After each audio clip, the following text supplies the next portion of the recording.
నినాదం, made in India నినాదం, ఇవాళ స్టార్టప్లకు ప్రోత్సాహం, రీసెర్చ్కు పెద్దపీట, సెల్ఫ్ సఫిషియెంట్ కావాలి.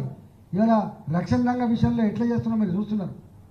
ఇవాళ ఎంఎస్ఎంఈలకు ఎట్లా సపోర్ట్ చేస్తున్నామో చూస్తున్నారు, ఎట్లా లిబరల్గా చేస్తున్నామో చూస్తున్నారు. ఒక్కటి కాదు అసలు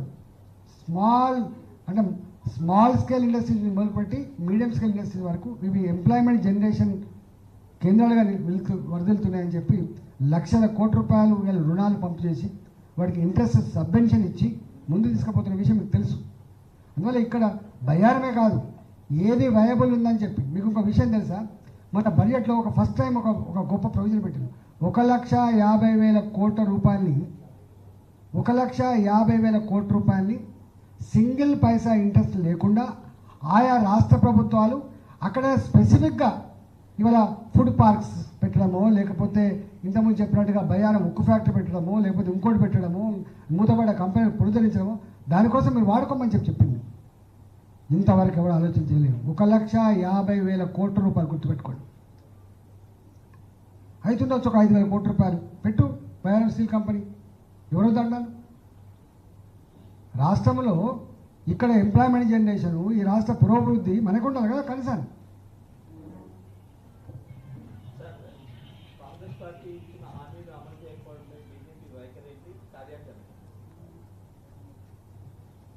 హామీలు పక్కన పెట్టు, హామీలు దేవుడెరువు, నెగిటివ్ దాంట్లో పోయింది.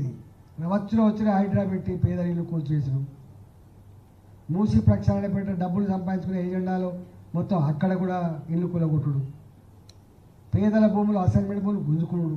మీరు నిత్యం చూస్తున్నారు, మీరు నాకంటే ఎక్కువ. ప్రతి దాంట్లో నెగిటివే.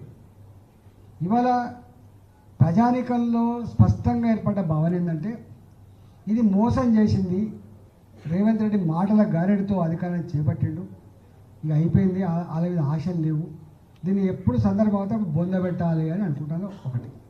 రెండోది ఏంటంటే ఇప్పుడు అక్కడ దాకా కాదు, ఇప్పుడు వీళ్ళు చేసిన దుర్మార్గాల మీద కొట్లాడేదానికి భారతీయ జనతా పార్టీ సిద్ధంగా ఉంది. మీకు తెలుసు హైడ్రా మీద ఎవరు కొట్లాడిందండి? హైడ్రా మీద కొట్లాడే అధికారం టీఆర్ఎస్ పార్టీకి లేదు, ఎందుకంటే వాళ్ళే చేశారు కాబట్టి, వాళ్ళకి ముఖం లేదు. మూసి వాళ్ళే చేశారు, మూసి ప్రక్షాళన అని చెప్పి ఏసీ చేసింది, వాళ్ళకి ముఖం లేదు, మేము కొట్లాడుతున్నాం. లగిచర్ల భూముల ఇష్యూ ఎవరు కొట్లాడి? మేము కొట్లాడి. ఇవాళ దుర్మార్గాల విధంగా మేము కొట్లాడుతున్నాం. భారతీయ జనతా పార్టీ గత 8 నెలల కాలంలో ప్రజలకు సంబంధించినటువంటి ఏదైనా పనుల విషయంలో ప్రభుత్వమే దుర్మార్గం వేస్తే దాన్ని కొట్లాడుతుంది మేమే. రేపు ఇప్పుడే కొట్లాడతాయో, మొన్ననే కదా అధికారం వచ్చింది, నాకు టైం లేదా అంటాడు కాబట్టి ఊపుకుంటాం. డెఫినెట్గా ప్రభుత్వ పరంగా పార్టీ కానీ భారతీయ జనతా పార్టీ